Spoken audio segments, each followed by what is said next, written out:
श्रियकान्ताय कल्याणनिधये निधयेऽर्थिनाम् श्रीवेङ्कटनिवासाय श्रीनिवासाय मङ्गलम् लक्ष्मी सविभ्रमालोकसुभ्रूविभ्रमचक्षुषे चक्षुषे सर्वलोकानां वेङ्कटेशाय मङ्गलम्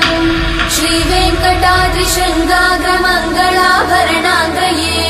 मङ्गलानां निवासाय श्रीनिवासाय मङ्गलम् सर्वावयव सौन्दर्य सम्पदा सर्वचेतसां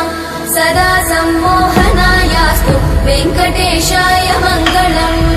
नित्याय निरवध्याय सत्यानन्दचिदात्मने सर्वान्तरात्मने श्रीमद् वेङ्कटेशाय मङ्गलम् स्वतः सर्वविदे सर्वशक्तये सर्वशेषिने सुलभाय सुशीलाय वेङ्कटेशाय मङ्गलम्।